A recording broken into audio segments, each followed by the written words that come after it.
warning. Welcome to the 2-minute warning, where sports fans sound off.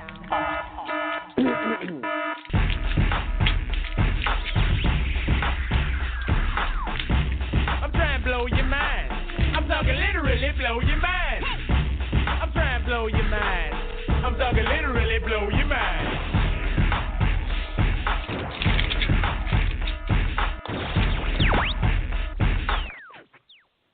What is up, fight fans? Here we go. We're back with yet another installment of the 2-Minute Warning Pride Rules MMA podcast. Bringing the knowledge, we got myself, Carl, the straw that stirs the drink. I like that line. I'm going to keep using it. What's up, gentlemen? Tommy, Virginia, yes? Yes, I'm in Virginia, and like the great Henzo Gracie likes to say, my dear friends, beauty has arrived. I am here. Let's get it going. Omar from Pleasant View, Pleasant Plains, Pleasant something. Omar's in Pleasant Mounds. Somewhere in Pleasant Mounds, Pleasant New Mounds, York, I upstate like New to York. say. No. Good, you know, when I'm around, it's Pleasant Mounds. But no, I'm here, and I'm about midway through my Meryl Streep marathon. So you know, wish me luck, boys. Wish me luck. I love it. That's creativeness right there. And on the other side of the room, Chris, coming from the Gucci headquarters. What's good, Chris? Yeah, I guess How about he's those not. Giants this weekend, guys? Oh boy, Giant fans out there, he was you know, saving it. it was a good Low season. blow. Yeah, he was waiting for that Hail Mary, wasn't he? He was. Oh, great That's catch all by much I'll of his- say. I know. Like much of his career with the ladies, it was a Hail Mary, and it just The luckily the first half, all the Giant fans were feeling real. Giant fans were feeling real good in the first half. Yeah, love it. I was love never it. feeling good. But, I needed Tums the entire time. Sorry. Yeah, it was a rough one.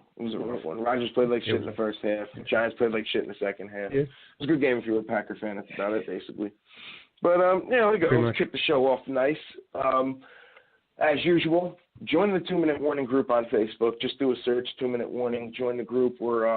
Since I joined the group, we doubled in size, and we are not turning back. We're going to keep going and growing the brand, and we basically are helping that ourselves, which I like. We're playing a nice role in that. If you haven't started to follow us on social media, just do a 2-Minute Warning Pride Rules search. You can even search 2MW Pride Rules on Facebook. Like our page. Follow us on Instagram at Pride_Rules2MW. Follow us on Twitter at Pride_Rules_MMA. And subscribe to our YouTube page, which is now, I believe, just Pride Rules. And if you are listening to the show, yes, exactly. I got it down now.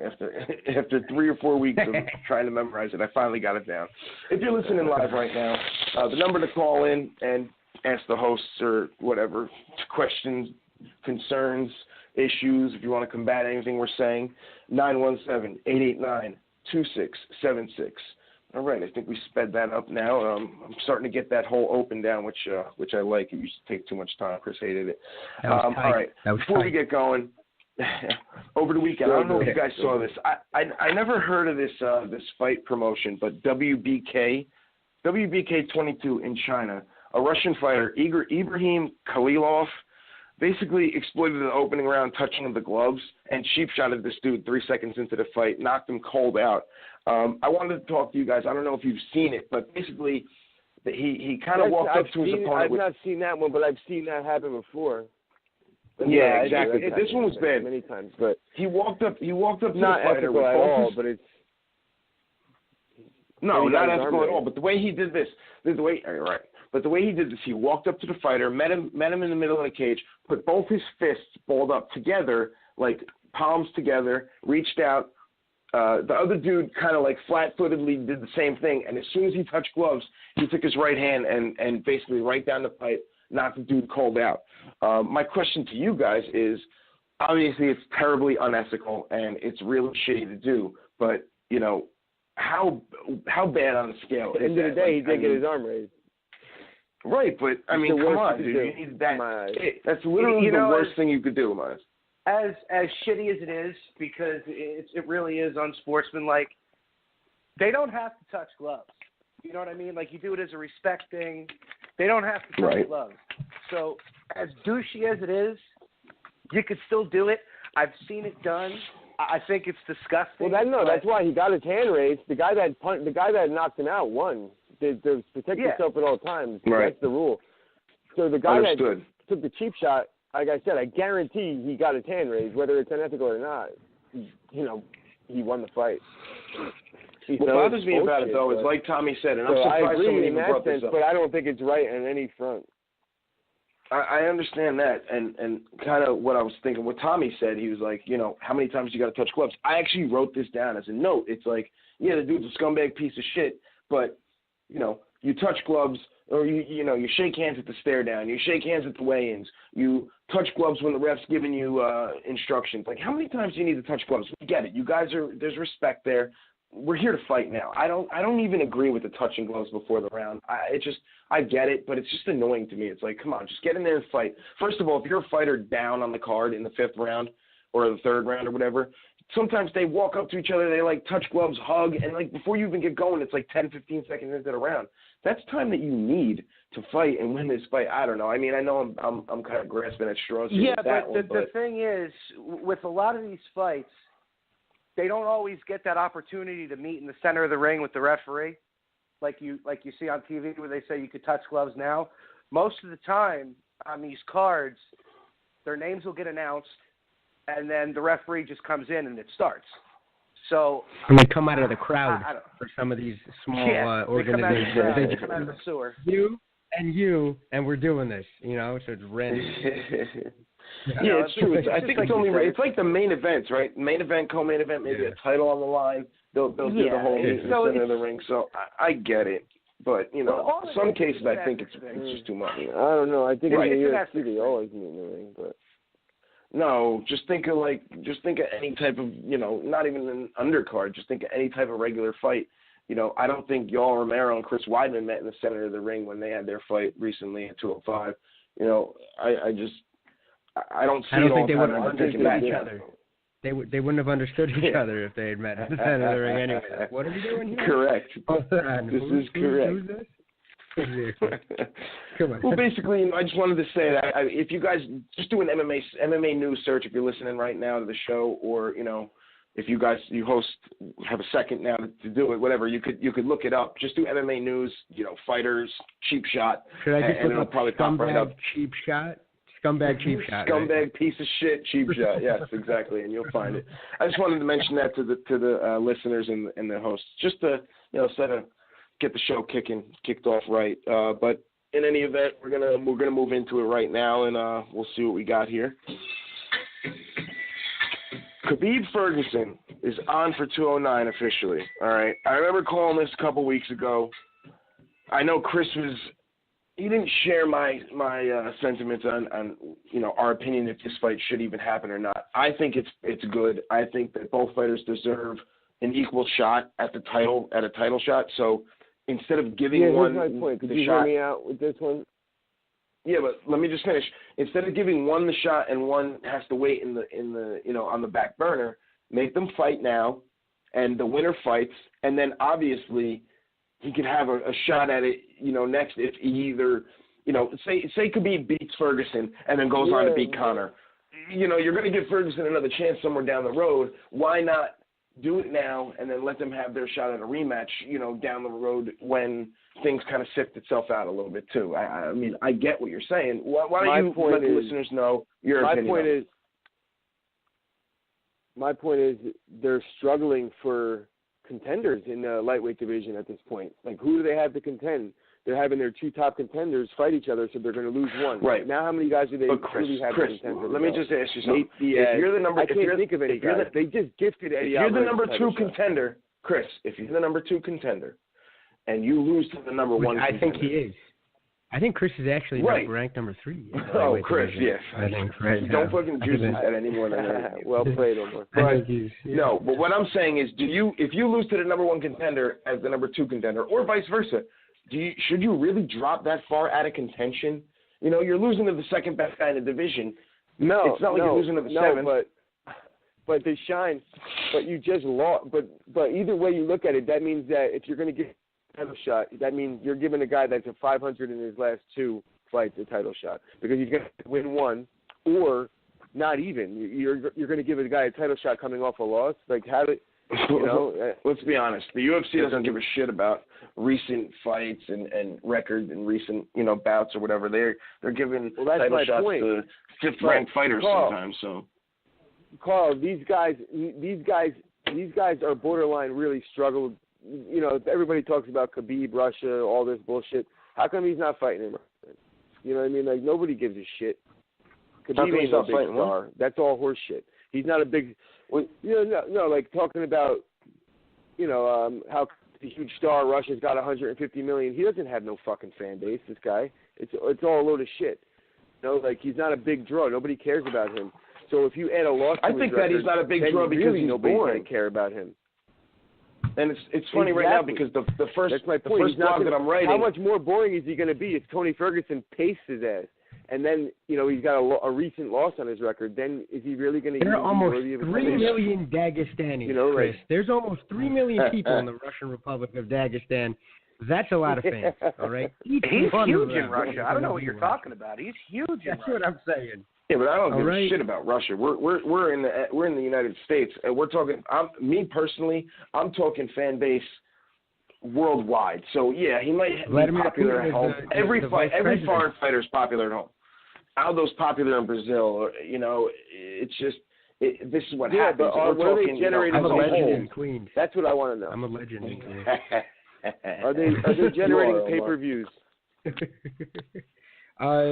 hard to tell that because the guy's always hurt. Because they're all Russians. They're going to pirate the shit out of this entire event. Let's be honest. No, he's not generating pay-per-views, but no one is right now. And that's what I actually wanted to say this. My first blog post, because ladies and gentlemen listening out there, we do have a blog in the works where, I mentioned last week, we're coming out with stories, more outlets, more media outlets. But my first blog entry is actually, what makes an exciting fight, what makes an exciting fighter. I'm kind of breaking down the style of, bring what you bring to the table and how you grow a fan base and how you generate those oohs and ahs and get those eyes on the screen that you're fighting Punching in. broads so, in the head. yes. That makes an exciting basically, fight. In the back of the head. Boom, what's up? Yeah.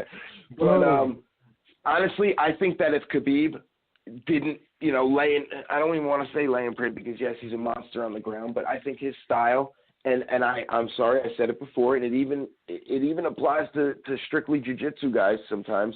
It's a boring fight when you watch a guy lay down on the ground. Me personally, I don't believe that. Transitioning, going from submission to submission. To me, that's exciting, but a lot of people out there don't want to see the fight going to the ground. That's boring. I think you're wrong. It's not even funny. Well, you're wrong. I'm sorry. Certain styles on the ground are boring. When you watch Alvarez against Pettis, he just held him up against the cage, took him down, held him there. That was a boring style. But Khabib on the ground really isn't boring. I'm not going to sit here and say that his style is boring, but the average fan isn't paying to watch that, and that's the point. So they're going to think Ferguson's more about hand control on the ground, right? I'm telling you, Tommy, and I were both. Omar, they don't even know what they're looking. How good his. They don't even know what they're looking for. Right, so they don't even know what they're seeing. Half guard, right? And all of us were like, "Holy crap! Look at him! Look at his hips. Look at how he's controlling the arm, the far side hand." Yeah, everybody's like, well, it looks like he's just kind of laying on him. You know what I'm saying? My mom was like, exactly. Well, he looks and honestly, that goes for fucking 3 million Dagestanis as well. Stop it. Okay, those Dagestanis, they're all elite wrestlers. All right, that can shoot you with shotguns as well. It can go either way. I'm looking at a picture right now. All right. That means people need to get more educated then. That's what that means. Well, people need to get more educated on the sport. Those Conor fans need to learn MMA. Is that what you're saying, Tommy? Is that what? No, I didn't say that. I didn't say that. You said that. Oh boy. I did not say Here that. we go. Oh, this guy. Omar the instigator. You're saying about the draw. The joint manipulator. Right. You might be right. But you know what? You stick them on a card with another big name, people are going to want to watch it. People want to see this fight now just because of those two on Twitter. Yeah. So if agree. you're worried about, but here's my if point. you're worried about, but if you're Let him worried about finish. who the loser is going to fight, Nate Diaz. What's wrong with Nate Diaz? Oh, he said it. Loser gets Here's Nate my Diaz. point, Tommy. I'm not Good man. worried You're coming about, around, I'm not Tommy. worried about who the loser's going to fight. Tommy, I'm saying that they're struggling to fill pay-per-views as it is. They're struggling to make headline fights. They're struggling to really have a contender in a lightweight division to begin with. So they're taking 2 of their 3 possible contenders and they're making them fight each other, because I don't know that people fully believe Nate deserves a shot right now. Otherwise, he'd be getting it. So really, that's why he'd have to fight. That's why he'd have to fight the loser of this fight. You gotta look at it. That's what it is. Take your fanhood out of it completely. No one deserves shot at the title more than these 2 fighters right now because of what Ferguson has been doing over his past 10 fights and what Khabib's done over. I'm sorry, Nate Diaz, you gotta wait your turn. That's what I just got done saying. Yo, who? Right, but you said no one deserves. It sounded like you said Nate Diaz deserves a shot at the title. It's not at all what it sounded like. I said I actually said these are the only 2 guys that actually people believe deserve the title shot. So you're taking your only 2. And then you mentioned Nate Diaz's name somehow. That's what I just said. Yeah, you said Nate Diaz's one name that people might consider. No, but he does that. There's no consideration for him right now. I don't get Absolutely not. You know what it is? You know what it really is? My point is he doesn't deserve one. Yeah, but my bad. Yeah, but just take Nate out of this equation right now. Fucking weird. All right. Right. The reason why these 2 have to fight is because Conor's going to be on the shelf for who knows how long. So you're not going to sign a fight for one of these guys to fight Conor while the other one sits waiting in the wings. So these 2 get the fight in March. Right. Now let me ask you: I thought it was May. Was oh no, that's when Conor returns. Let me ask you: is this for an interim title? This fight? I didn't do my diligence and my homework. They haven't announced that yet. I hope not, but I think it might be. It's probably. I think it might be. I think they're fighting for citizenship. I think in the United States. They're fighting for the UFC participation trophy. It's the WWE leaves town match. I think he goes. I think Ferguson is. What? No, he's going to get deported somehow. He's going to get sent back to Honduras or wherever the hell he comes. You know that? And you know what I really Central think? American. That's a Central American chupacabra, isn't it? El Cucuy? Am I wrong? No. Come on. No, you're absolutely I right. really think that they're hoping that Khabib wins this fight so they can have Conor versus Khabib at that Russia card. Yes, 100%. Yeah, they're actually going to pay. They're going to pay Ferguson to lose, and you know what? I'm not even mad at that at this point. I understand his belt in fucking Russia, dude. He should. And you know what? You know what he should do at the end of that fight? You know what he should do at the end of that fight? If he wins, he should go, if you can change, and I can change, we can Adrian! Yo, that is classic. People right change. Everybody. Hey, we need to smooth things over. There, we need to make friends. They're not going to have Conor fight in Russia before he fights in like Croke Park. Why? Do you realize how many fans there are in Russia? When anything that's American comes to Russia, the entire country comes out. Right. But you don't think Croke Park? I'm just saying for Conor's sake, he's got nothing else going on. 143 million Russians. All right, guys. 143.5 million Russians. I just don't think. Everyone is going to go right. Exactly. I just don't understand. I agree with everything that was said, except for the fact that UFC wants a specific fighter to win because they want to set up something down the road. I get it. In a dreamer's world, that's the perfect, I guess, outcome you would want. But I don't. Dana White has said it before. He's like, the one thing you do is you don't try to set something up for the future because as soon as you do, everything goes to shit. Conversely, you could have a fight in Mexico City with Conor going down there. That would be a huge fight too. So it's a win-win either way. You make a star out of look at what happened with Nate Diaz. He was a star before in my heart, and I know Chris had the picture of him under his bed. But aside from that, He was, he became a star after fighting Conor, honestly. Right. So it's like, I'm happy for that too. I'm so happy that happened. Me too, that he's finally getting a shine. So I think either way, right. I think it would be pretty crazy because you know what, Cain Velasquez ain't carrying any more cards. I don't think he can carry himself up a flight of stairs. Right, poor bastard. He's not carrying those. Yeah, I feel bad for him. Anywhere. Good Lord. I feel bad for him. Me too. Yeah. I really feel bad for Cain. I mean, he should have kept his mouth shut. You know, CTE is real. That's all I gotta say. CTE is real because that was a pretty horrible slip up on his part. Like, you know what? Yeah. I even got a surgery for after the fight. What? Hold on a second. You have a surgery already scheduled, sir? No, sir. Hold on. There's something called spinal stenosis, right? That's spinal stenosis. He managed to do something that I've never thought was humanly possible, which is break a Mexican's back. I didn't think that was actually physically possible without I've seen Michael Patriot work. Holy smokes, right?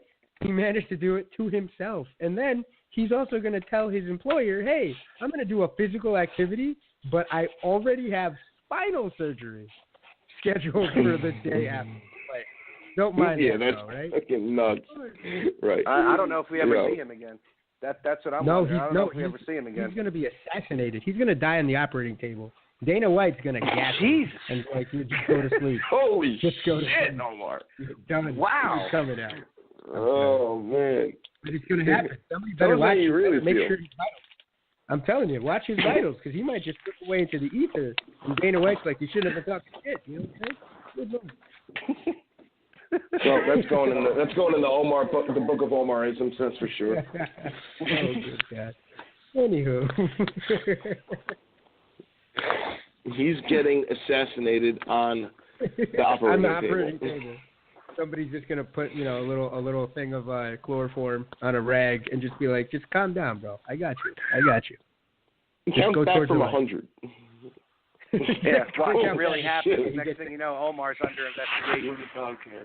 Right? No way. Are you kidding me? I skipped chemistry. I don't know how to do any of that stuff. Chris is now downstairs in the room, complete chaos. No, I'm kidding. All right. Well, there's been another fight that's been announced since we last met with you guys, putting a bow on the Khabib Ferguson thing now. Woodley Thompson 2 is set for the 209 card. To be honest, that card's stacking up really nice now with these last two fights that have been added to the card. But Woodley Thompson, I'm kind of gassed up for it. I want to see what happens to see, I guess, some closure on the first one, obviously, being that it was the majority draw. I'm kind of pumped up for it. It was a great fight. I love what Woodley brings to the table. I love the style that Thompson brings to the table a little more, talking about exciting fighters and exciting fights. The shit that this guy does in the cage is, it always brings the excitement. With that being said, at this 209, you guys have any thoughts on this particular fight here? Obviously it had to happen before anybody else got a shot at Woodley, but do you see anything changing from this fight? It's going to be a riot, this fight. This fight's going to be an absolute riot, I feel. Yeah, I think Thompson kind of held back when they fought the first time. He wasn't like the. Now, what the hell does that mean? mean? Let me ask you something. What do you mean held back? Like he didn't want to hurt him? He didn't want to. No, he didn't want to go. Yeah, he didn't want to go all out and make a mistake like he usually. You know what I mean? Like with his spinning kicks and stuff like that. He didn't. What? He was a little bit more cautious in that fight. So. Okay, so he was more cautious. He didn't hold anything back. When he decided to go, he went. So all right, I just wanted to make sure. I didn't know. Yeah, some he didn't want to hurt him. He didn't want to knock the champ out and win the belt. And what I'm saying, didn't it happen with like who the hell fought? I remember they said, I think it was against GSP. Did Sarah fight him twice? I forget, but he said, when I went in there, I almost respected him too much, and I didn't let myself go because that was the Matt Hughes. I'm sitting there fighting. Matt Hughes, GSP. Right, all right, Matt Hughes. Yeah, GSP, Matt okay. Hughes. Right, I remember it was around that time, and I knew it was between one of those guys, but I didn't know if that's what you were alluding to. Yeah, he. Right. Go ahead, tell the listeners what was said, so He said that he Matthew, forgot to study jiu-jitsu. That's what he said, because he got hit with that sweet two-piece of a recounter to armbar, is all I got to remember. And then after that, he started that was Gracie. I don't think that's a coincidence, right, Tommy? No, that's what it was. GSP said that GSP said that he respected you too much in the first fight. All right. Now, obviously, we have to kind of play the whole wait and see game with this fight. It's going to definitely be exciting. There's going to be plenty going on in the lead up. They obviously respect each other, so don't expect any jabs thrown at each other. There's plenty of respect there. So not before the fight, right? No, sorry. Come on. But it should be a good fight. I'm obviously looking forward to it. But with all these fights that are announced for the 209 card now, obviously we hear about the return of Nick Diaz. Like, what's going to happen with him? Does he get a fight on this card? If so, who the hell is he going to fight? I'm kind of just, Chris, I guess we should pose that to you first and foremost. What do you think? Yeah, I don't see Diaz fighting on this card because he's not getting a title shot. Like, who's he going to fight? So he's just going to come back and get a title shot right away? He won't fight Lawler. I guess, because he turned down the Lawler fight, and that's like the one fight you would think that you win that fight, you get a title shot. I don't know who else there is, who's ranked higher at this point for Diaz to fight. I don't want to see it, yet another fighter kind of like complain his way out of a shot, because obviously, like you said, it makes sense. Come in. I know a lot of guys don't even believe in the tune-up fight aspect of it, but I kind of feel that when you've been away from the sport for so long, and yes, you haven't had much success recently, you almost owe it to the sport to prove yourself a little bit there. So I think he'd be foolish if he didn't try to just take a fight to try to get back on the winning streak, the winning side of things, and maybe get back in the good graces with fans, because yeah, the following that like and respect the Diaz brothers are always going to be there. But, you always want to gain more fans and gain a fan base. I think that will go a long way in doing that. I don't know. I just hope he doesn't, complain his way right out of a shot, even down the road, because that's obviously everything is calculated. I don't know that he's really complaining, though. The thing is, whoever wins the title always calls out Nick Diaz. So I don't know that it really matters. He could just say, all right, I'll just wait 3 more months. I'm probably going to get the winner, I really wish he would. I really wish he would take another fight other than a championship fight, just because he needs a win.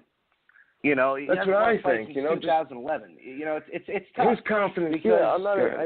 Guys, I don't disagree with anybody when like Diaz should take a fight. I want to see him fight as much as anybody. It bothers me about him that he doesn't take fights. Jesus Christ, I thought I'd never hear that. Hold on, did I have the thing on my right ear? Did I hear that correctly? Hold on a second. Chris having some humble pie. I love it. I'm going to cut that out as a clip. I'm going to cut that out as a clip for the next Lips and Pie. Turning over a new leaf, ladies and gentlemen. I love it. Well, but it is. If he comes back for a title shot, right? Let's just say he gets a title shot, and he loses. Now he hasn't won. Like I said, he hasn't won a fight since 2011. That's a pretty damn long losing streak. But what if you lose? What if you lose the tune-up fight? That's isn't that detrimental to? Not really, because it's not for the title. He's not losing a title fight. You know what I mean? But then he takes him further away from a title shot. Like right now, you got the champion calling him out. If he fights and loses, the champion's ain't going to call him out. It takes some of his shine away. So right now, even though he hasn't won since 2011, he's still managed to put himself in a position as to where he's almost on top, because people that are on top are calling him out. Right. He's the only guy that negotiated pay-per-view into his contract without ever winning a belt. They should get Scott Smith out of retirement, whatever factory he's working at right now. They should put him in front of Diaz. And they should just let Diaz go to town on his ass. And then that'll be a tune-up fight. And then next, I want to see him fight Gabby Garcia and Ryzen. Yes, I found a way to bring it back. Yet again, the Buick with the gi. Gabby Garcia, the Buick with the gi. He could fight Ken Shamrock. He could fight Ken Shamrock and Ryzen. He wants to have one more go at it. He would beat the brakes off of Ken Shamrock. He should fight 3 times in one night if he goes to Rizin. I want to see him beat up a tomato can. So let's get Ken Shamrock, Gabby Garcia, and whoever the hell Gabby just beat in Rizin. All right, that walking tomato can with no legs, that congresswoman from Japan. Oh my God, what was that? That 50-year-old woman. Exactly. That poor lady. I think Diaz needs to hit her with she was like bouncing off the ropes. Exactly. Yeah, she's a pro wrestler. To her. I think that's Gomi's mom, so he needs to go fly to her as well, and then it the circle of life will be back in full effect. Come on.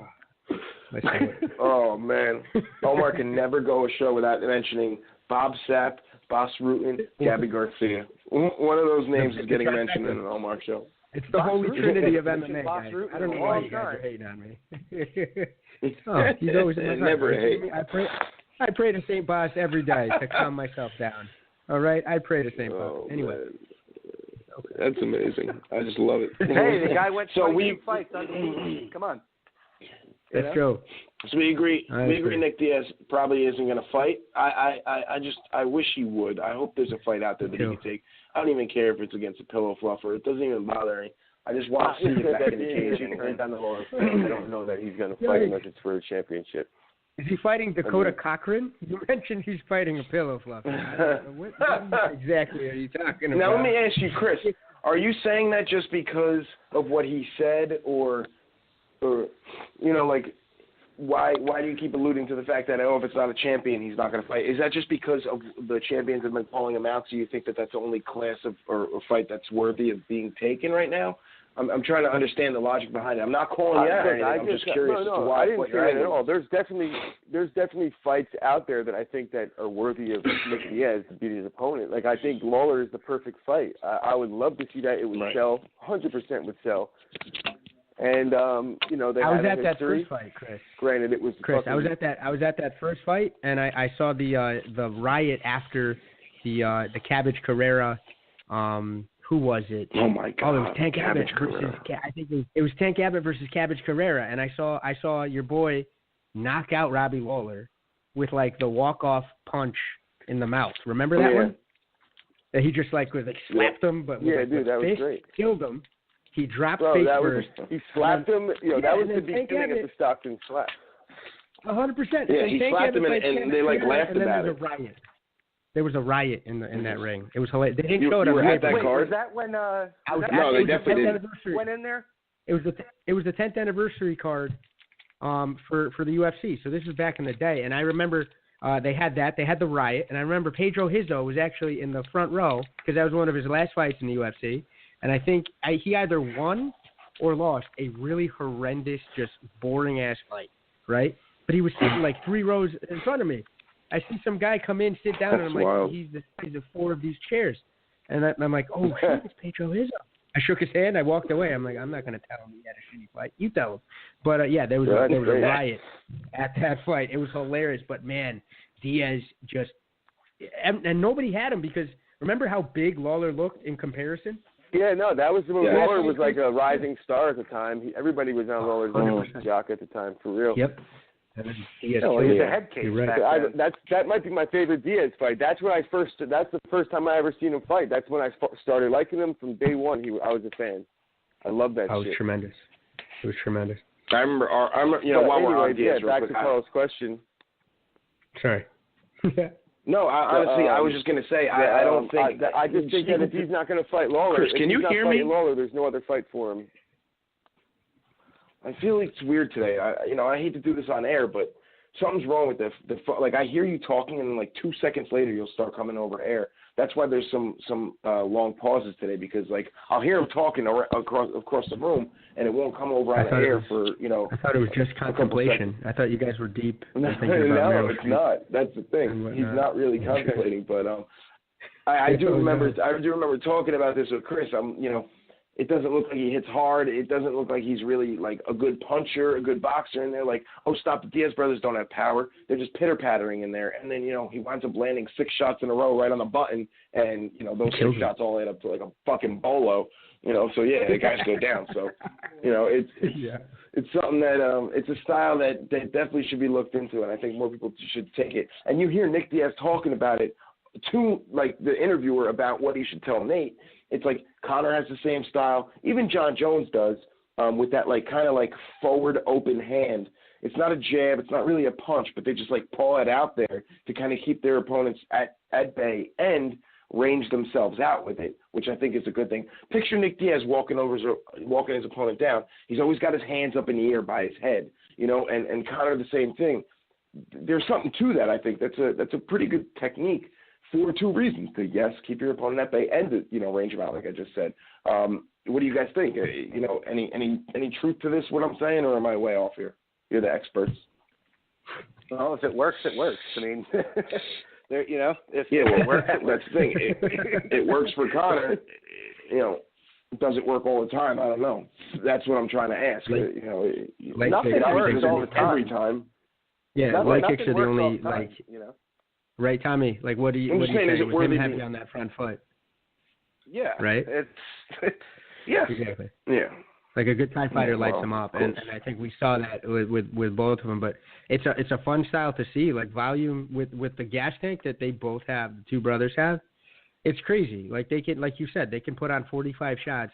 They're chipping away at you. Next thing you know, you felt like you just got mauled by an angry Mexican tiger. You know what I'm saying? Like a little. And the thing is, you hear mariachi band in the background, and you're getting messed up. Like this stuff's crazy. Getting messed up. with the leg kicks, I think the leg kicks are the antidote. And I think Tommy would be like, yeah, I'd light him up with some leg kicks. Leg kicks are key, but you throw enough and you end up like Anderson Silva. Snap, crackle, pop. Oh, no. You're made of metal. You got metal down there. Yeah, right. My left leg ain't doing that. That's what I'm saying. Good. But, yeah, it would be nice to see him come back. But, what are you going to do? He wants a title fight. I just don't see him getting one right now because let's just say that Woodley ends up beating Wonder Boy. They want to set up that Bisbane Woodley fight. So I don't know. That's true. I think there's a lot of movement. I think there's enough stars though. Like a lot of people are saying, obviously the pay-per-view stuff is still really Ronda Conor. But I don't know. I think WME is dropping the ball a little bit with. They have some options, if they market the right way. But who am I? No, Omar. Real quick, I hate to do this on air again, but speaking back to the technical difficulties we were just having. What do you got? Chris is experiencing some problems with his phone. He keeps getting booted. I don't know if it's a phone issue. It's easy to blame Blog Talk, but can you call the number real quick for me? Can you call? If I just give it to you right now over there? Drop it in chat. I don't. No. Drop it in chat because I don't want him getting hit up by Gabby Garcia on Instagram, trying to slide into the DMs. I don't. The problem is I don't have a chat available right now to me, so I just want to tell you over there. No, he got me. No. Oh, okay. He got me. Right. We're keeping this. You're right. I'm a network security guy. You think I'm going to put this man's stuff on you? Yeah. I appreciate it. Great hey, listen, nothing but professionalism for the Pride Rules podcast. Nothing but professionalism. While they do that, Tommy, let me pose a question to you. Jumping topics now because we're kind of done with these. Am I in right there's now? a new scoring. Yes, there's a new scoring being implemented. Got it back. Boom, he's in. I apologize for the main. Tommy. Sorry, Tommy. I'll pose a question to you, and we'll pose a question to you and give Chris a chance to interrupt in a second. The new scoring that's now being implemented. The new scoring that's now being implemented into the UFC here is I kind of read up a little bit briefly on it, but I want to dig more into it over the next week. But they're going to become more liberal with the 10-8 scoring, saying that damage, impact damage, dominance, and duration. So, if two of those three are present, that they'll be heavily considering a 10-8 round. Do you think that this is good for the sport? I mean, I don't agree with the 10-point must system, but at least they're trying to make some type of changes. I was always a proponent of, they should be more liberal with these 10-8 rounds because you are kicking someone's ass on the feet. It's sustained. I mean, come on here. It's pretty much a dominant. Like, what do you feel on that topic? Like, do you think that it should be implemented, or do you think that it's something they should not even consider? Well, just like you said, I think the 10-point must system's kind of stupid with MMA. But, right. I mean, it's we're going to have to see because, like they changed the rules with the 10-8. Now they're going to have a 10-7 round. Well, what's going to constitute a 10-7 round? That's why I wanted to ask you the question because I heard you say that we were discussing it in the pre-show lead-up, where if all three of those are present, yes, do they now give you a 10-7 round, or is a 10-7 round kind of like what an old 10-8 round would be considered? Are we going to start seeing that? And that's why I'm glad you mentioned it. So, I kind of want you to just go into a little more depth on that. What do you think is going to be the case going forward? Honestly, I think in the very beginning, the scoring is probably going to be really wonky. And I think they're going to screw a lot of it up just because of the way that they're used to doing it. That's a good point. I didn't even think of the human element. It's gonna be rough, dude. I don't know. I think it's just like you said. If the guy's getting dominant on the feet and then he's taking him down, and maybe the other fighter doesn't get too many punches off, but he's defended himself well on the ground and he's trying to get back up, do you give that a 10-8 round? Do you give that a 10-7 round? They're not really being too descriptive on what's going to constitute the scoring. So yeah, what constitutes damage? Like the bloody? Like if you bloody the guy up, is that damage? That near finishes are going to be what constitutes. If you almost finish a guy, if you drop him a couple times, that's going to be a 10-8 round. If like a guy gets dropped in boxing once, it's a 10-8 round. That's what I think that they're kind of talking about here. If you get dropped with a punch, and then you get up and you get dropped with a punch again, that's 10-8. You got dropped. You hit the canvas. You know what I mean? And I think that's what they're talking about. So if you almost finish a guy, you open up a nasty cut, and then you drop him with a punch, and then you jump on his back, and you have like 3 sequences where you almost finish him with jiu-jitsu on the mat. Then that could be 10-7. I think that it's going to be obviously a human element involved, and there's going to be discretion. But my opinion of what they're going to do is they're going to make it where if you drop somebody and you hit the canvas, that's going to be 10-8. And go ahead. And I think what if you hurt his feelings? Anytime that you're making an improvement, and that's what their goal is here, is to improve on what is now a scoring system that needs improvement, and the fact that they're noticing that and they're taking ownership of it, I think that can never be a bad thing. Whether it's worked out in the beginning or not is another story. But it shows that they're recognizing a problem that's ongoing, and they're going to try and fix it. And another thing that I'm going to mention is there's going to be a lot more draws in a 3-round fight. Absolutely. Yes. And there should be. Bringing that up, Chris. There should be, yes. I agree. Some of these fights, you know what I think was one of the most courageous judging efforts in recent times was the fight we just spoke about, the Woodley Wonderboy fight. I think it took a big set of stones to get, and it was a deserved draw. But how many times that would have never happened? That's what would constitute a 10-7 round to me, maybe, is the one Woodley round where he really almost fucking finished Wonderboy a couple times. He mugged Wonderboy. He almost snapped his neck, wrapped him, he uppercutted him. I think he put him on a barbecue and roasted him a little bit in the middle. I think like 4 minutes in, I think he actually put some adobo on him and was cooking him to actually physically you know. Right? And I think that really made me think that would be a 10-7 round. He dropped him with a punch, cut him up big time with a punch, and then almost finished him for like 3 straight minutes. Yeah, somebody was completely in survival mode for the entire round, 10-7. Woodley forgot his It's name. pretty weird, though. Can you imagine, like, all right, it's a three-round fight. Fighter A wins the first 2 rounds 10-9, and then fighter B wins the third round 10-7 and winds up winning the fight. That's I guess that would be a draw then. Yeah, the way it. And I think that he would win the fight because a 10-9 round could be like, yo, I just took you down a couple times. Nobody really did anything. I hate that about fighting. It's like. Right, the takedown and get up factor. If you control me, that's why the 10-point must system is awful. It's not just bad. It's atrocious for MMA. If you're going to have an odd number of rounds, so you need to really like pride rules. They should have pride rules. Yeah. Remember the it was like the totality of the fight, right? Yes. I'm thinking that's not a coincidence. Judge the fight as it's one big round. You know what I mean? Exactly. The rounds in between, the rounds shouldn't be used for scoring. It should be they stop action for a rest for the fighters. It's not so like, all right, score this now. You know what I mean? You don't score quarters in basketball. You're not like, let's score the first quarter, give them that one, they won that one. You know what I mean? You score the entire game. Yep. Yeah. I agree. I absolutely agree. And then at that point, it would be like an actual fight. Yes. Well, right? damage should play a factor too. Like in Japan. I agree too. Yeah. You know, of course. You looked at that.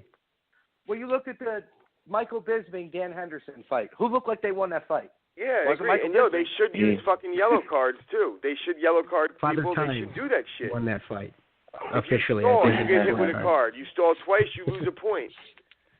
You know, like they should do that. Instead of stalling just to make the ref stand you back up. Like not even to stand you back up. I just think if you're not pressing the action and you're clearly not engaging, and you're in just like desperation, don't hit me mode.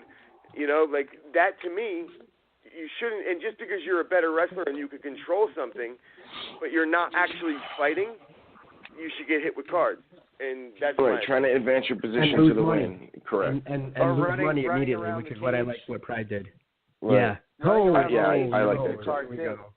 You know? Here we go. So guys, you know what we're actually doing right now? We're actually giving our namesake credit. We're talking about what they should be doing in MMA, and it's like such a strong opinion of mine that we named the show after it. Well, you were the spearhead in that whole name changing. Like, he was the golden unicorn. He was the golden unicorn. He was. He was. I appreciate it. So let me ask this. Like, obviously, the whole human element does come into play here and is a factor. They're changing scoring. You know, they're kind of doing it on the fly. We're gonna see some decisions that don't deserve to be decisions. You know, outcomes that don't deserve to be what they were. Already.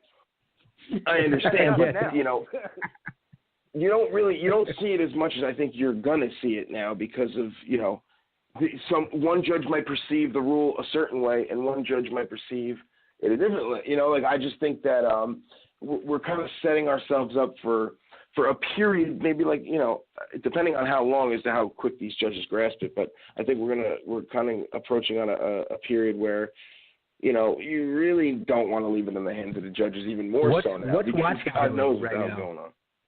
What's Watson doing right now? You know that machine that IBM made that like beat Gary Kasparov and it figured out how to go and stuff like what the have all the fights get touched by that thing.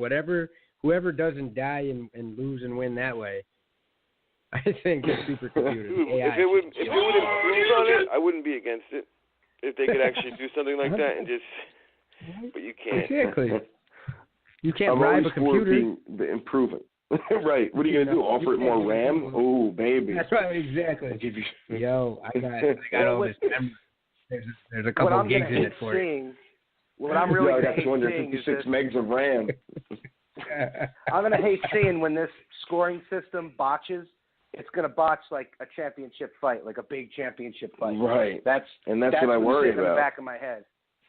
Yeah, but the thing is, dude, championship fights have been botched because of the poor scoring now. You know. It's true. I mean, it really depends on which way you look at it. I mean, here's the thing, and I hate to bring another sport into it, but you know, Andres Galarraga. that whole perfect game thing where, the last play of the game, he stepped on first before the runner touched it. I forget what umpire called him safe.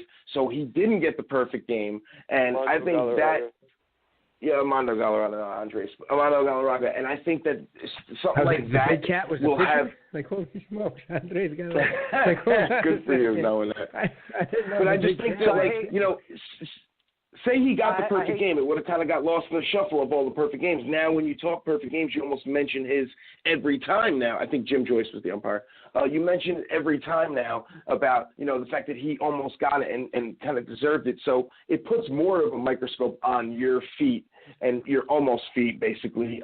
So it kind of had the adverse effect as to what it really, the outcome was. I think that situations like that, when a guy gets so robbed on the card, it kind of, the media backlash and all the coverage that gets talked about after the fact. Yeah, it almost propels you back into the spot. And you don't come away with it. And, then you lose money. Right. There is obviously some, endorsement dollars. And of course, money is the root of why everyone's even doing this. No one wants to get punched in the face to try. There's no more endorsement dollars in the UFC.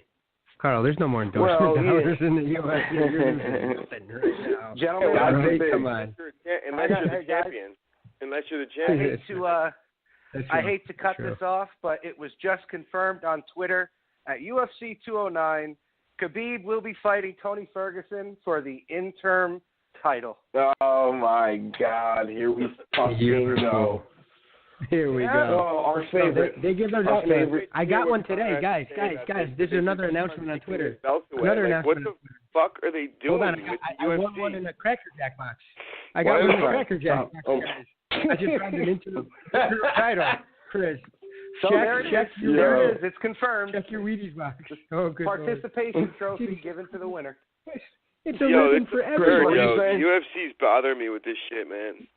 Yeah, it's too much. It's like if a fighter doesn't fight for like 3 months, and there's another fight in that division, let's give the winner the interim title, so it forces these guys to eventually have to unify it. They should make Lawler Diaz for the interim title. I guarantee they should make 2 interim titles for the welterweight. You're right. Yeah. At this point, you're right. They should have an intercontinental. Should have one for each division. Interim title, Diaz. Woodley and Wonderboy ain't fighting till the main event. They should just have that as the co-main event for the interim belt. Yeah, they really should. Well, I'm pretty sure the Ferguson fight's going to be the co-main event. But that's I think he's just kind of speaking tongue in cheek here with that. Obviously, let's just make it the co-main event. Yeah, no, I don't think it's obvious to some of us, not the retarded group. Oh, sorry, I don't like to use that word. I don't like to use that word. Yeah, I don't like to use that word when we were discussing. That's a strong demographic for us, guys, all right? That's a strong demo for us. We need to not alienate anybody. We love you guys. You guys are special. So that answered your question from earlier today. That answered your question. Yes. For the interim title? Yes, it is. Yeah, great. So there we go. All right, so moving on, putting a bow on the whole 10-8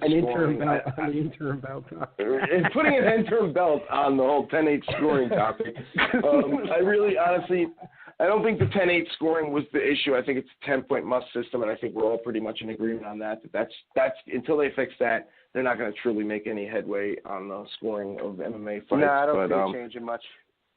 Yeah, that's neither here nor there. What about this whole, Cody Dillashaw back and forth now? I think Cody has since come out after saying that Dillashaw deserved a shot. I think it might be more towards the promoting the fight side of it when he's talking shit, but he's saying he was the fake team alpha male member, or I forget what the exact wordage is, but he said he never was really a champ. I mean, he's really taking a lot of jabs at Dillashaw here. I worry that Cody's, I don't want to say blinded by the fact that he's a title holder because he beat the shit out of Dom, but, maybe he should kind of take this approach of, tread lightly here with this. You could sell your fight, but, you're kind of poking the bear here. Dillashaw's a beast too. So, what are your takes on this whole Dillashaw no love? It's a fucking wonderful thing that these light guys are starting to generate some buzz for their division. Hold on, did you say these white guys or these light guys? Wait a second, hold on. Ow. Woodley Light guys. just asked. Woodley just We don't want to just go asked there, me. man. You know me in this situation. Woodley just tweeted. He goes, "What did he just say?" I'm just saying. I'm passing it along. Yo, Woodley we has made it ears everywhere. If we make it to that far, then bad news is fucking good news. Right. That's Got a point. That's the truth. Well, I can tell you. Woodley's I can tell tweeting you about one. my words, and I'm doing something right. But I can no, tell the you lighter one, guys. Yeah, there's never been a buzz around this bantamweight division like there is right now, and I'm excited about it finally. You know, I think that there's potential for this rivalry to really, really blossom into something good for a while. You know, like these guys are going to fight 3 times minimum. Yeah, they're young. Minimum. I never even, I don't know about anything more than a third fight, but I'm just saying, man, they're going to Best be of around for 7. a long time, and they're around the same weight for a long time. You know, if like they keep right. on Being that they got youth on their side, and I see what you're saying, Chris. They got the talent, the youth, and the star power and the history, potential. And yeah. And I There's just just the see them backstory to I it. see it being a highly competitive fight. You know, I really do. I agree. No, I agree with you. Well, I They should make a show. They should make a show about both of them, and it should be like a Perfect Strangers show where they both live together, and then they should have to fight at the end of it. Put them in the Ultimate other. Fighter house alone. 100, yeah, exactly. And they prank each other the entire time. Just hit each other with fish and like throw I don't chickens. think Cody's going to still be with Team Alpha Male by the end of 2017. That should have been your bold prediction for last week's show. Well, yeah, but because I didn't hear about this until today. But he hired a new management team now, whereas Team Alpha Male was taking care of that. So it's basically like, yeah, well, you could still train me, but I'm going to set up these managers to set my fights up. There's nothing wrong with that. That's he's trying to next level his shit, man. He won the belt. I would, So did Dillashaw. Dillashaw next leveled his shit too, right out of Team Alpha Male. Conor called the hell out of that. Training, Cody's starting to get a little bit of a big head now, which I mean, it's deserved. It's deserved. But he just won the title, and he's repping Team Alpha Male. He just got done. I'm pretty sure I heard a quote of him saying that he would never leave. Blah blah blah. This was on the heels of him winning. This was less than a week ago. I don't see it. I mean, it's speculation just because he hired a new management team. I don't know that it really has to do with training with. He hired he trains with. Uriah's the one that recruited Dillashaw. Okay. So yes, Conor kind of basically put us all onto what the hell happened in that situation when he called him out in the Ultimate Fighter. Dillashaw did what he did doesn't mean Cody's going to do what he did. Or what Dillashaw did. He's his own person. He's going to do what he wants. I don't know. Understood. It's a big percentage. Management is a big percentage out of the pie, and if my man went and got another management crew, there's going to be some serious talks about, oh, wait a second, you got the belt, and now we're going to cut the pie differently. Whether that's merited or not, I think that's going to cause some friction. I mean, Uriah likes to run that whole team like it's a giant, brotherhood fraternity. Remember the show that they did on him where he bought out the block? He bought this huge house, and I think he bought the house next to it too.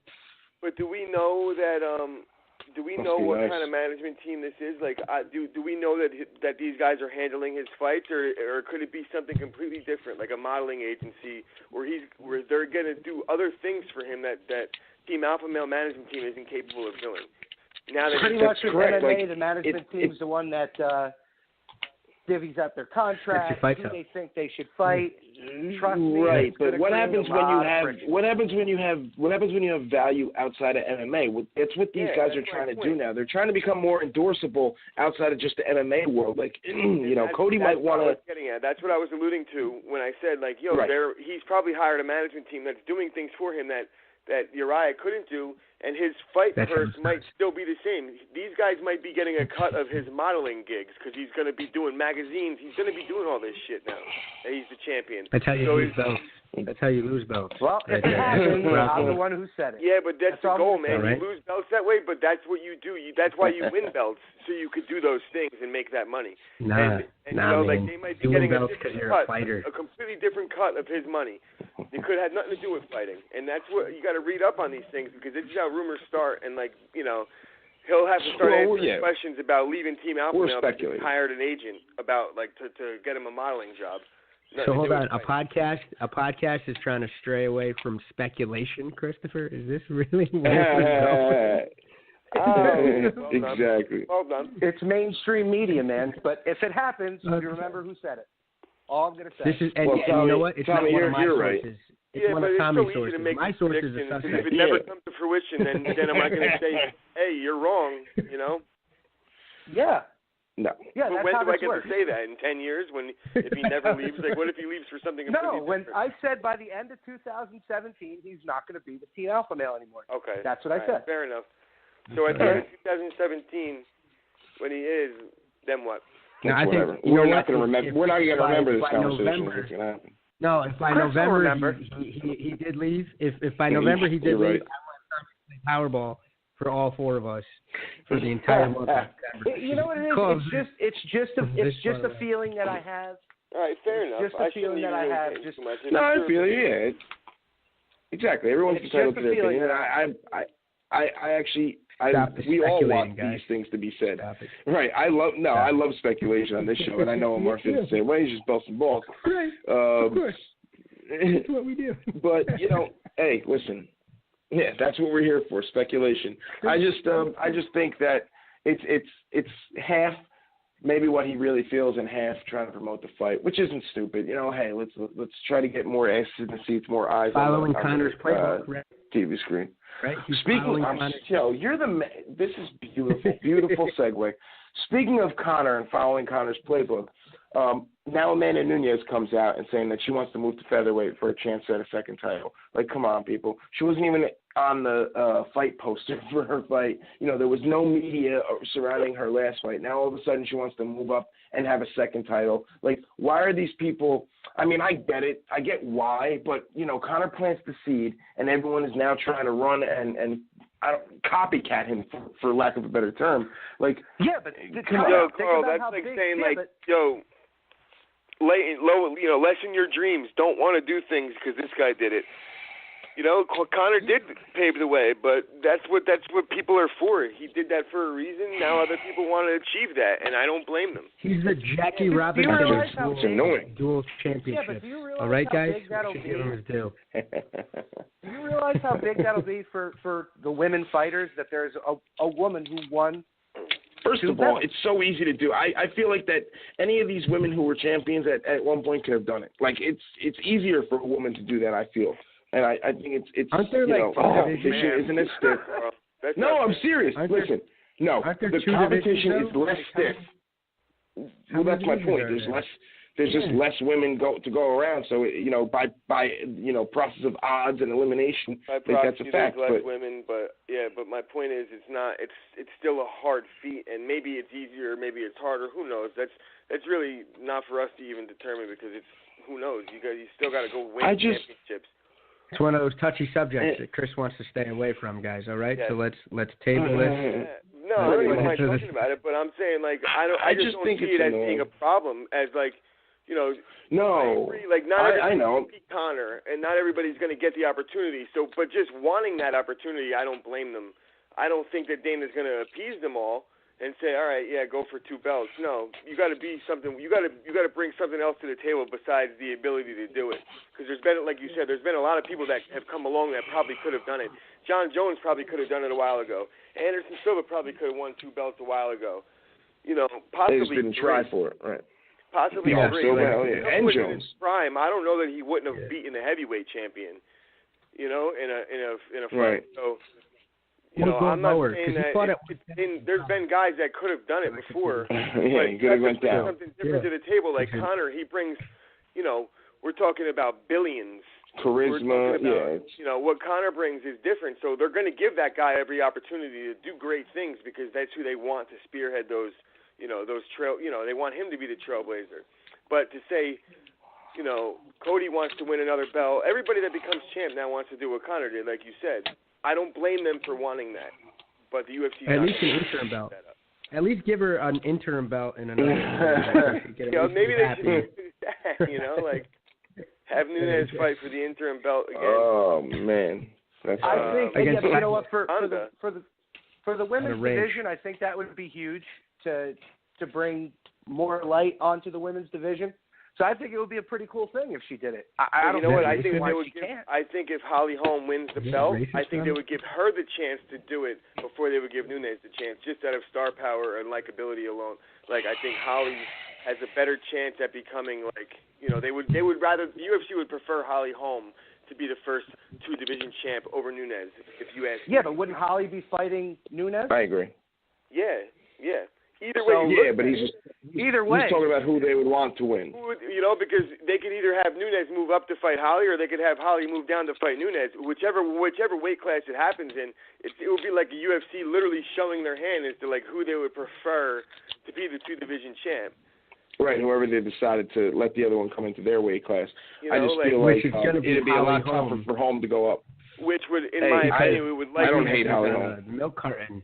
Because Nunes was on a milk carton for this entire promotional tour, you know what I mean? And so I think if anybody gets the chance, but you know what she's doing, though, guys. And you say, she's Nunes isn't coming off of 2 losses to get a title shot. Exactly. Holly Holm is.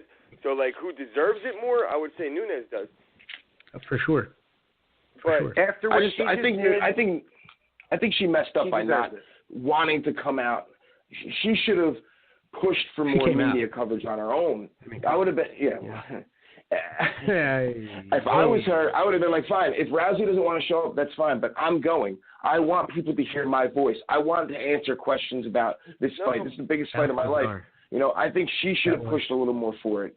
But she missed a huge opportunity now she's coming off. About all these fighters hate doing media during weight cuts and shit. She didn't have to do all that. So. God bless. But still, I think that's detrimental to what. What were you just saying? To her brand. Yeah, she's coming off like a sore winner now, though. I mean, she missed a huge golden opportunity when your other opponent is not talking. Are you kidding me? How much would I love to be a lawyer and just be the only one speaking in the courtroom? I would kill for that opportunity. Same thing promoting a fight. Yeah. Are you kidding me? For how many weeks? And then to have the result that she had. Imagine if she hyped the fight and she's like, I know she's not talking because she's scared. I know she ain't right. I'm the beast. Yep. Look at me. Come watch. Look at my wife. Look at my trophies. Look at all this, right? Come see my life. Next thing you know, she destroys Ronda Rousey. Imagine you have an automatic draw. It puts a bow on everything you said. Exactly. You have an automatic draw. What do you have now? Series for this UFC? What happened? I didn't even see one embedded with Rousey in it. It was super embedded. No, it was so embedded it was underneath the consciousness. That's how embedded it was. Well played, you son of a bitch. Good Lord. That's super embedded. Hey, like a tick. Still did, it was still did over 1 million pay-per-view buys on a Friday night. That's insane. Imagine, though, if they had... Imagine if they hyped it. Which night it is has any bearing. Yeah, I don't think Friday means anything.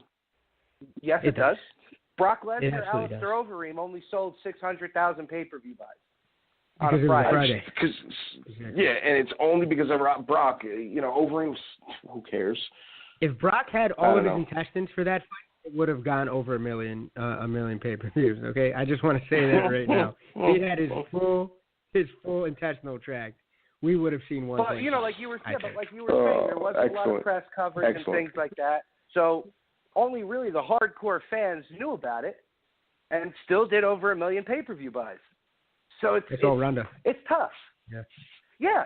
So you have a big name. Yeah, but it was also a holiday weekend, so I don't know. I think that might have played a little more to it. A lot of families home. Hey, let's go to the bar. Hey, there's UFC's on. Let's go watch. It's always huge. It's always done well. So. Thank goodness. That's another pride. Wasn't Nick Diaz GSP a New Year's card?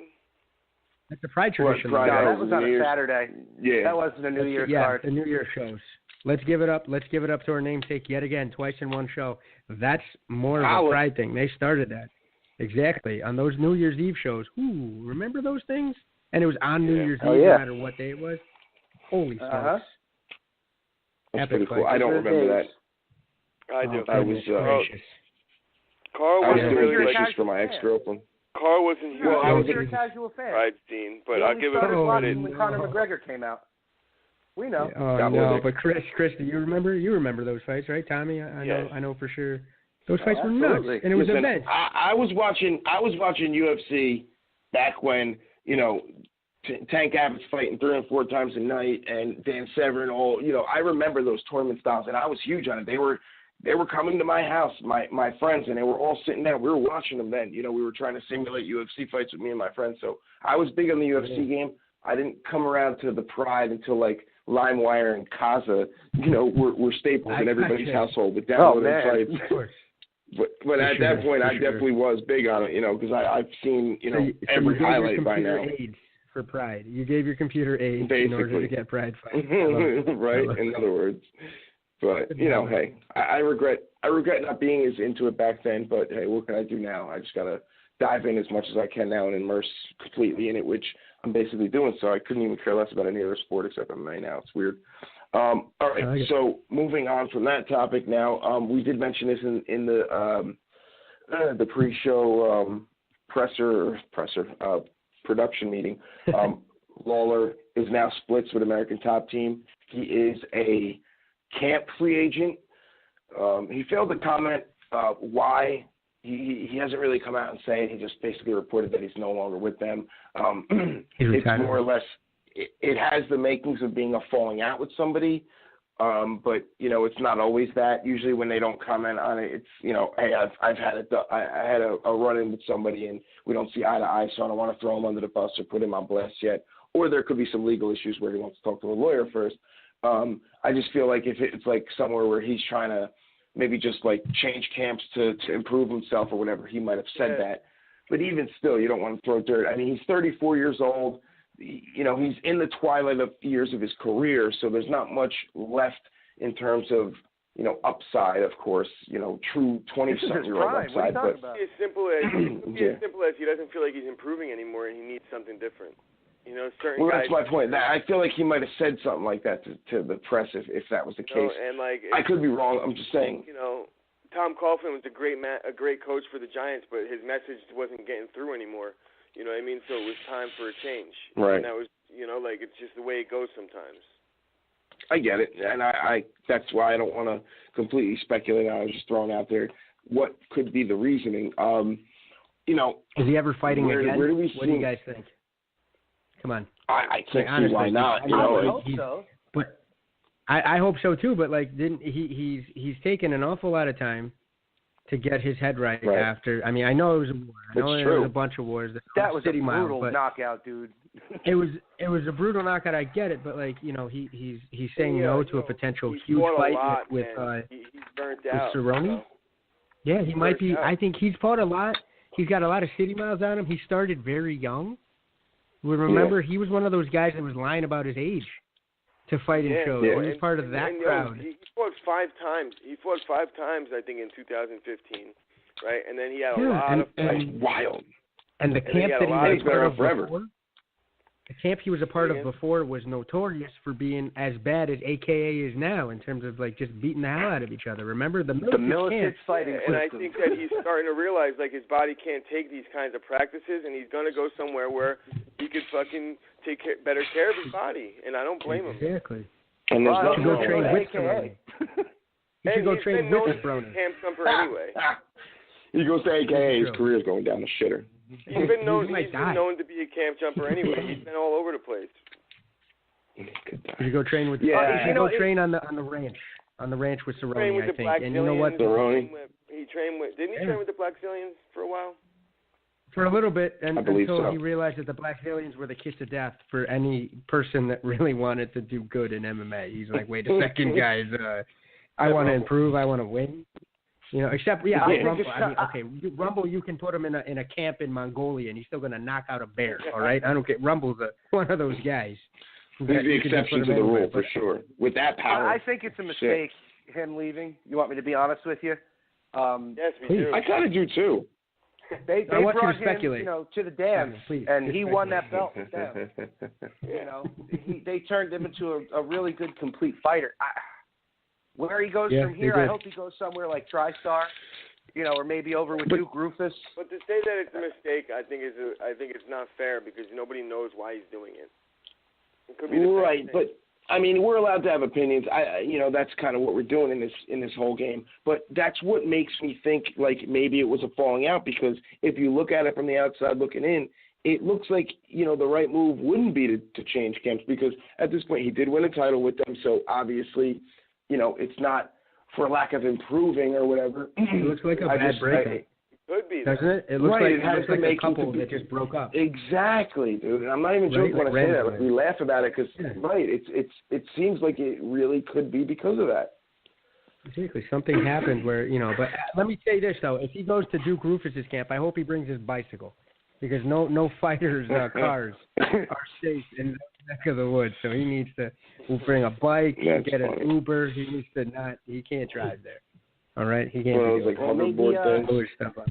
Maybe American top teams focusing all their attention on Nunes now, and he doesn't feel like he's getting the attention that he needs. I wonder if anybody's going to start making their way out to Ireland and training out there. Now that Conor, I wonder if they're testing of new fighters that are already established. You never really see guys do that. I was thinking about that the other day. You do see Rampage went and started training in London, or wherever with Bisping, terrible Wolf Slayer back in the day. So you did see that, but you don't really hear of guys training. Yeah, when Rampage did that, he got worse. When he went over there, he got terrible, and then he started going over there. He started, and then he started thinking he was living in Grand Theft Auto. All right, so I don't want to hear about a good idea going out to Wolf Slayer. That was before he went to London.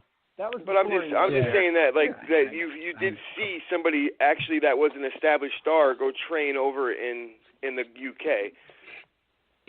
Right. I would like to. There's been a precedent to see if Kavanaugh would be welcoming of a guy that's established like a Lawler into his gym. Yeah, it's interesting to see, but I believe. I think it's tough though, moving that far away because there's so many fights. Yeah, I was going to say I believe that's Vegas, right? It's just you have a lot of options. You have more options. You have options in the United States for good camps, so you're kind of like going over there for what? Can you find what you find in Kavanaugh's camp somewhere else? I believe you can in the United States. I don't know. We got a caller? Caller, you're on. Yeah, I think we do. Hello. Hello. Hey, guys. My question is for Drunk Uncle Pete. I wanted to see what he thought about Mayweather offering McGregor $15 million for the boxing match. I think that Drunk Uncle Pete's a fool and that he might not ever be allowed on the show again. What's up, Pete? Drunk on himself. It was good. You did a good job masking your voice. It was just, it sounded too fat. To be honest with you, sounded too fat of a person. You spoofed your phone number, you monkey. You wild man. You spoofed your damn number. I hate you. I was trying not to laugh. What's going on, guys? Jesus. That's good. So what's up? Pete? What's up? The bullet this week. You just made it. What's going on, Dildo Baggins? Left. Dildo Baggins. I'm gonna be short and sweet this week, but I just wanted to see what you guys think about that. What do you think about Mayweather offering McGregor $15 million? I think it sounds like he's trying to make it happen. Isn't can Pete normally short and sweet though? He's saying it's not something normally. He's talking about his manhood. Yes, exactly. Solely about his manhood, height, length, stamina, everything. So let me just take this real quick. I don't think that fight's going to go anywhere until Conor retires from UFC. Conor said he wants $100 million, and Dana White needs to release him from his contract before it happens. Yeah. So this fight is not. It is not happening at all. It is not happening. Mayweather's saying he'll split the pay-per-view points, so that's his $100 million right there and some. Well, Mayweather, he doesn't need the money. He said offer him $15 million. If he's offering him the pay-per-view, then that's that's a different animal. Yeah, I just don't think that he needs $15 million purse, and then he'll split the pay-per-view points with him. All Mayweather's doing this for, if he would take the fight, would be to shut critics up and anyone who doubts him in the fight, because he clearly doesn't need the money. You go on his Instagram account, 6 pictures back, it's him signing a check for $100 million. Carl, here's my point. As long as you're able Bill to Gates make would $50 say million yes to in a night, $100 million. $50 to $100 You're million. right. You're right, Chris. You got to capitalize on that. Because these paydays are short. They're few and far between for him from this point on. It's not the driving force for the fight, though. The money. It's it helps. No, it's great. Let's make the money while I'm going to go out and do my craft. That's what it's all about. That's the only driving force. If you could go out there and train 3 months and go fight one night and make $100 million, that's the only reason why he's doing it. It's the for McGregor, you're saying? For anybody, for any fight. I think McGregor should do it. For Mayweather to fight against decide to do it, dude. McGregor can't. This particular fight, right? Pete, you have to understand one thing. McGregor is the last person that's able to make this thing happen. Like, it has to go through so many layers of people before it even gets to McGregor to be able to make this choice. Well, no, I mean, you got money. Mayweather's going to obviously. I think that Mayweather's going to promote it. TNT will promote the fight.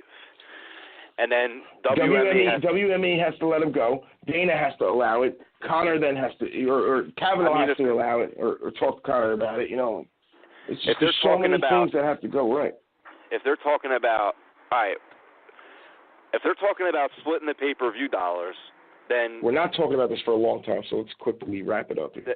Then McGregor could easily get $200 million just out of that. Yeah, but he McGregor takes $100 million. He takes the $100 million he wants, and WME takes $100 million cut for letting them fight. Why not? Bro, but you're saying here's the thing. million, Pete. That's not. They're not going to let him. Nothing is easy about that. He's not easy. Then where's Floyd's money? You're telling me this is going to generate $500 million? Easily, dude. No. Easily. No. Oh my God, no. My ass. It's not. It's just not enough people. Not a chance. There's just not enough. Yeah, there's not enough people. I get what you're saying. There are 143 million Russians in Russia that Mayweather Pacquiao generated like $450 million, and this fight's definitely bigger than that. Yeah, but they were from the same sport where everybody wanted to see that fight. Everybody wanted to see that fight. I'll be the first person to disagree with Pete, but I kind of think he's on to something here. It would be a huge event. Cross promotion, huge event. But I don't know about those numbers. I don't know that, and I don't know that there's $200 million to be given to Conor's side. Is what I'm saying. There's a lot but wait a minute. Time out. Well, if the pay-per-view sells for $100 a pop. Go ahead. If WME lets him out of his contract, it's not a cross promotion. WME is going to end up losing out on the deal. Yeah, but he's an MMA fighter. That's what I mean. I mean fighting technique. Like, that's what I meant. You're right, but that's not what I meant. WME is going to lose too much money. It's not going to happen. Yeah, it's never going to happen because of that reason.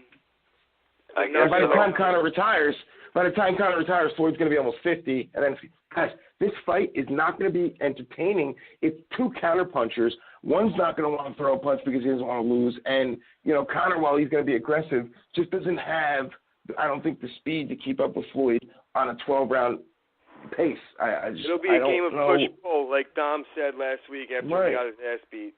It'll be a game of push-pull, and it will be boring to watch. So I really, we'll see what happens down the road, but I'm sorry, I can't see it. Did you guys see this ever happening. Did you guys do the Mark Hunt Rico thing yet? You go over that? No, we're Rico. We're gonna.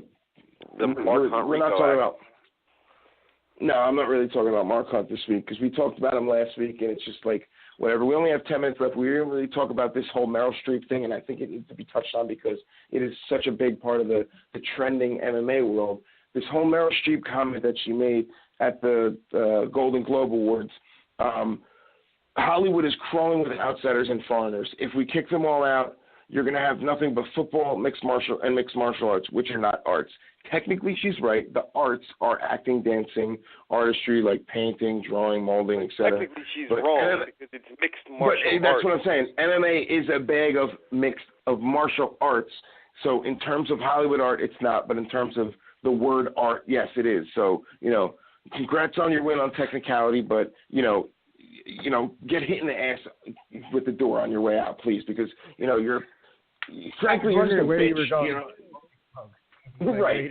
She's a bitch. I don't think she's stupid for freaking even mentioning it. And honestly, what she did was try to draw a negative light on MMA. I think she's doing the opposite because now, every person then went to the internet MMA. They went to go look it up to see, if you don't know anything about it, you're now trying to learn. And, she's gotten invites to Bellator events from Coker.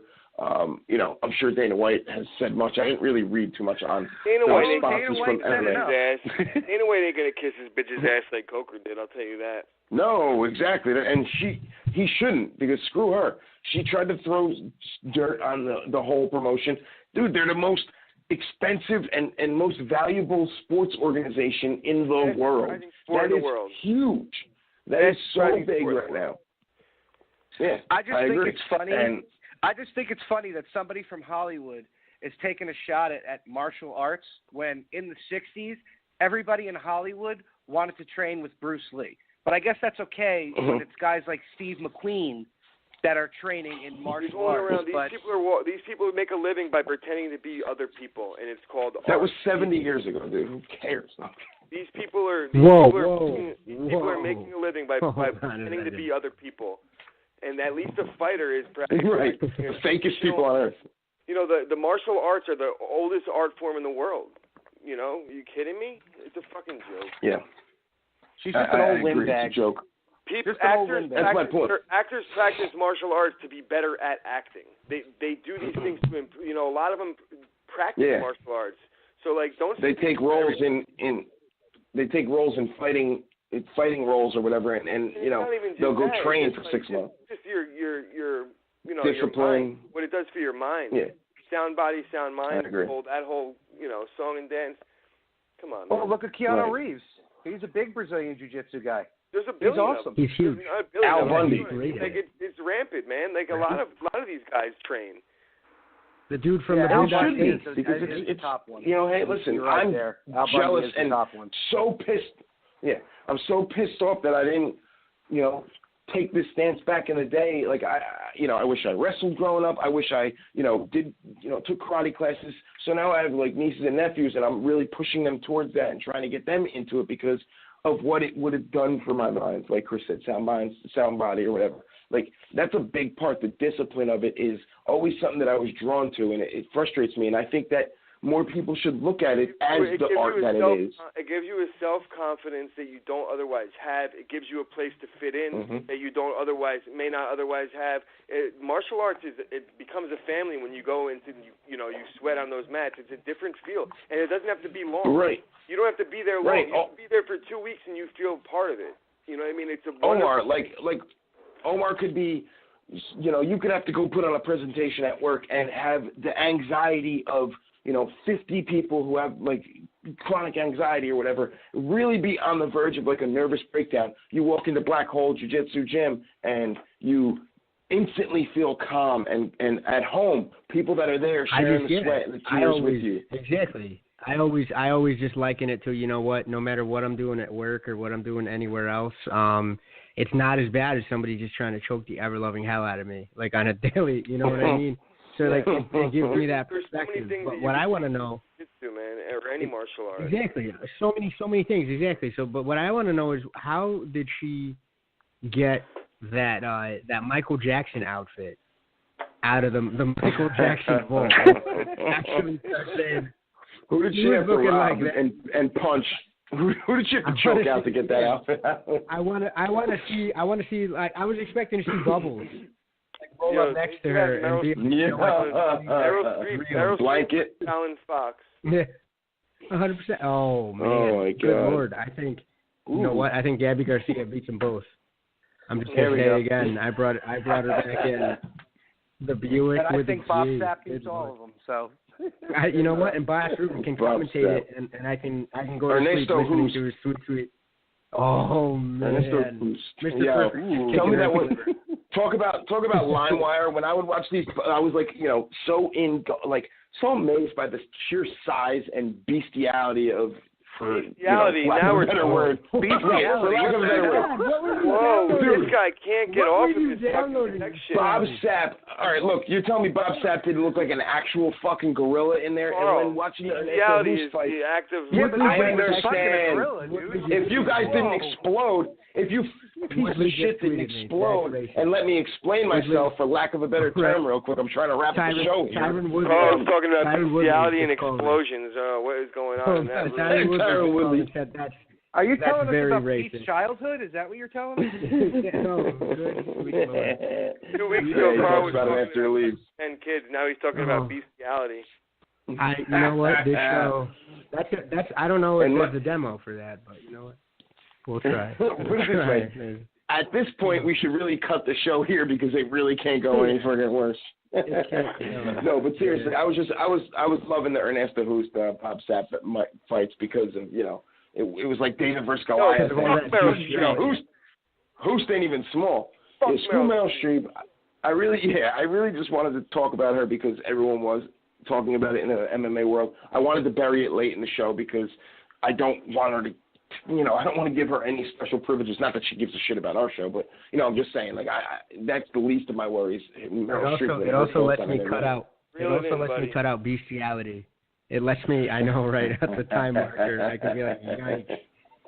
We can just. I was amazed by the sheer bestiality. That's what we should just. Oh no, that's gonna be. Man. Side Rules MMA podcast quote of the year. I'm amazed by the sheer bestiality. Bestiality of that fight. Oh my God.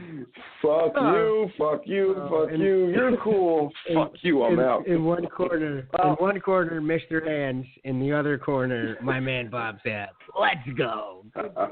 Well, just to get off this. Love it. This whole bestiality get off this ride. thing.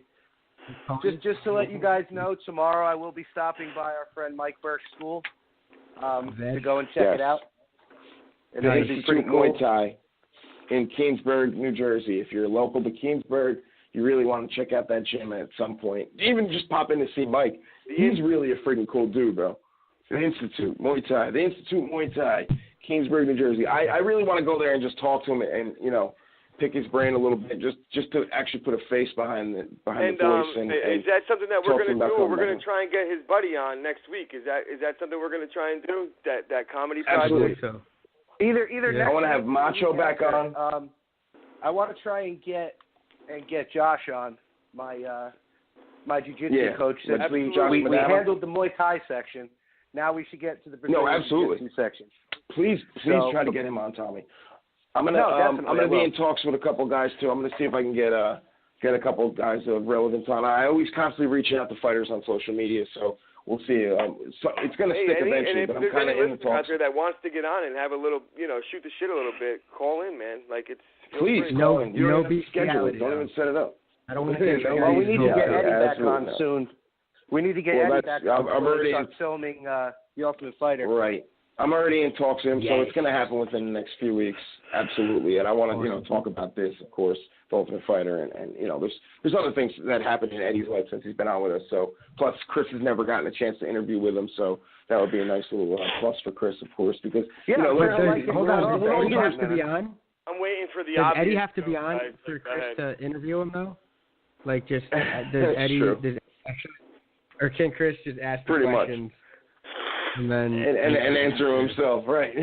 With all due respect to everyone else who's on. With all due respect to everyone else who's on, he's been. With your jokes, it's so great. With all due respect to everybody else that's been on, he's pretty much the he won the Ultimate Fighter. He's been in the UFC, so I hold him to a high standard because of what he's already experienced. So I really want to bring him back.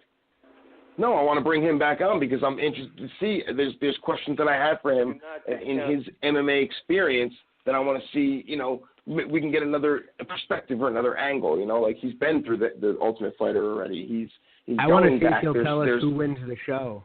I just want to see if he'll tell us who wins the show so we can break that again. Well, they don't start filming until April.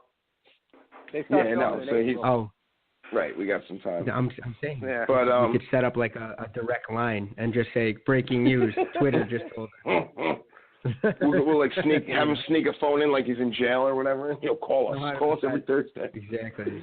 Neither here nor there. But we're at a point where I pretty much we've said what we had to say. So let's wrap the show up at this point. Tomorrow, Tommy, you're going to go over to the Institute Muay Thai. I'm going to try to make my way over there as well. I'd like to just meet with Mike and talk to him. Like I said before, just to pick his brain, see if we can go him back on. I want to bring the banner over there for our show so we can hang it in his gym as well. But I don't know. That's pretty much it. Chris, you got anything to say on your way out? You kind of like had some technical difficulties there, so I want to give you a chance to. Well, no, I don't have anything statement. to say on my way out other than the Packers are going to dominate Dallas this weekend. Anybody wants to say? I hope so. I'm sure the Giant fans don't care, too much about what you're saying. They'll back you there. Bullshit. They do not want to see Dallas advance. That's my point. That's what I meant. They don't care for a Dallas outcome. And then good news in Green Bay is that Jordy Nelson is going to dress, supposedly. It went from a collapsed lungs, severed spleen, 3 broken ribs to now possibly playing. So I'm happy about that. You have 2 lungs. You have 2 lungs is all I want to say. Right. You don't need both. Just breathe the other one. That's fine. And they're not in Green Bay, so the air, it'll be a little warmer. Exactly. It will be a little warmer. No spicy food. But no spicy food. You don't need a spleen. You're good. Go Pack, go. Go Pack, go. Yeah. Well, we'll see. It's going to be a good weekend. Sorry, Tommy, that your Raiders lost. Sorry, Omar, your Giants lost. But hey, my 49ers have been bad for like 30 years now, so it's whatever. Sorry, not sorry. But oh yeah. All right. Well, I'd like to just say through is you busting my chops. We are now about the Giants. Yeah, that's basically the only thing he's got right now. So we're basically one quarter of the way through our first year of the show, and I think we've made strides already. I like where the show's going. We have big things on the horizon for 2017. We're already starting to implement them. So, guys, I'm really excited for it. Can't wait till next week. I almost want to do a show every day, but obviously that's not possible. But, yeah, good show, guys.